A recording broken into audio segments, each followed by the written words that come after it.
खट्टा मिठा आंब खटा ना शुणिले ही पाटिरू पानी आसी जाए।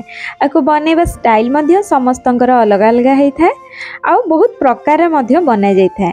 आज मु गोटे स्टाइल आपण मानकु देखेबी एमिति बनातु बहुत टेस्टी लगी था खावाई कि आपण एक भात कण रुटी परोटा सबुथिरे लगे खाई परिबे आउ 2 ରୁ 3 सप्ताह पर्यंत मध्य रखिकी खाई परिबे बिल्कुल भी खराब होबनी। ताहले सब बेले तो आपनको स्टाइल आपण बनाउचंती थरे ए स्टाइल बनै कि देखंतु आशा करिबी आपण मानको भल लागिबो। तबे शेष पर्यंत देखंतु वीडियो मोर अनुरोध रहिला। चलंतु देर न करी आरंभ करिबा। आंब खटा बनाया कि ना ये नहीं जाइए मो 2टा मीडियम साइज आंब आउ एठी आंब को प्रथमे भल कि धोई नहीं तापर यार चोपा को छड़े नेबी। आपन को जदि मो वीडियो भल लगे ताहले प्लीज गोटे लाइक करदेवे, फ्रेंड फैमिली मेंबर सहित शेयर करदेवे, नुआ आसले चैनल को सब्सक्राइब करदेवे। ये मो आंबर चोपा को भल भाव छड़े नहीं एवं काटी नेबी। तो एठी ए आंब खटारे मु टाकुआर व्यवहार करिबिनी, तेणु करके साइड गुड़ाक मु काटी नेबी। टाकुआ को बिल्कुल भी फोपाड़बेनी।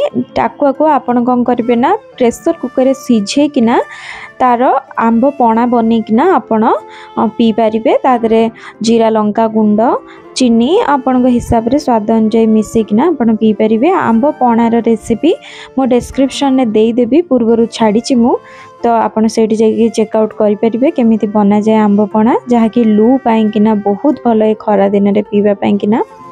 आबे मु आंब को ये जमती आलू काटती से भाया पीस पीस करकिना काटी नेबी। आंब सब को एबे काटी नहीं चलते एबे बनैबा। गैस उपरे गोटे कढ़ई बसई नहीं एबे देदेवी अल्प टिके रिफाइन तेल। बिना प्याज रसुण दिन मानक बनाऊली तो मुझे रिफाइन तेल व्यवहार कर सोरिष तेल चाहिए व्यवहार करें। तेल टिके गरम है देदेवी पंचु फुटण।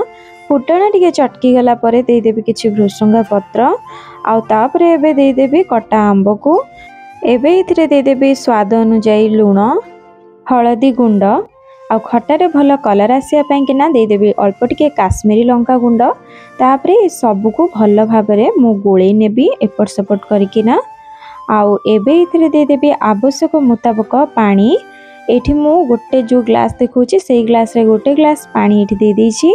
आउ एको भल भाबे पुन थरे गोळे देकी कवर करके छाड़ी देबे 10 मिनिट पर्यंत लो टू मीडियम फ्लेम रे। ता भितरे सीझी जीव आंब। एबे बनै नबा खटारे दबा पई किना गोटे मसला जहा द्वारा बहुत बढ़िया लागि थाए खटार टेस्टटा। गोटे चामच एठी गोटा धनिया नै जाइछि, गोटे चामच गोटा जीरा नै जाइछि आ 2टी सुखिला लंका नै जाइछि। एको टिके कलर चेंज हे के बास्ना आसिया पर्यंत लो फ्लेम रे भाजी नेबी। हल्का भाजी गलानी एको एबे ठंडा करके ग्राइंडिंग करनेबी। आउ एठी देखंतु 10 मिनिट भितर आंब भी बहुत बढ़िया सीझी जाइछि।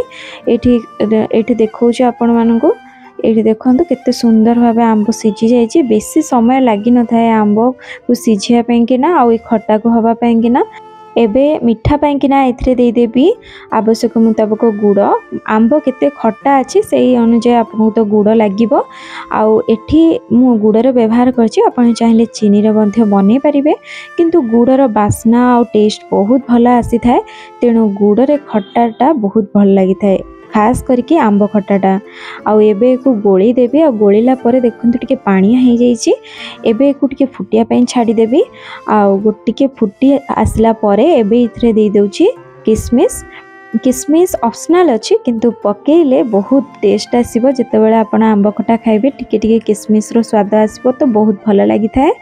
तापरे एबे दे देबी अल्प टिके कळा लूण जहा द्वारा टेस्ट आ बास्ना बहुत भल आसीबो। एबे इथिरे दे देबी धनिया जीरा और लंकार गुंड जोटा कि आमे आगु बनेकी रखिथिलु। तो तादरु गोटे चामच इथिरे दे दोछि। आ ये सब को मु गोळे नेबी। गोळे नेला परे वर्तमान खट्टा पूरा रेडी हो गला खाइबा पे किना।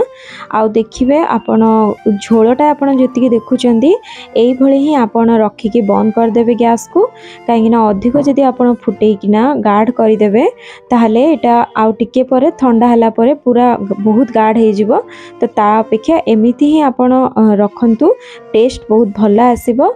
आपण एको रखिकिना आराम रे खाइ परिबे। फ्रिज रे रखिले आपण को 3 सप्ताह पर्यंत रखी खाई परिबे। आ जदि फ्रिज बाहर आपण रखुचंती ताहले आपण गोटे सप्ताह पर्यंत आराम से खाई परिबे, बिल्कुल भी खराब होबनी। आ आपण को केमिति लागिला रेसिपी तो मते कमेंट माध्यम रे जणैबे। ताहले रहिले पुणी आसिबे एक नुआ रेसिपी सहित। समस्ते भले रुहंतु, खुशी रुहंतु। धन्यवाद। जय जगन्नाथ।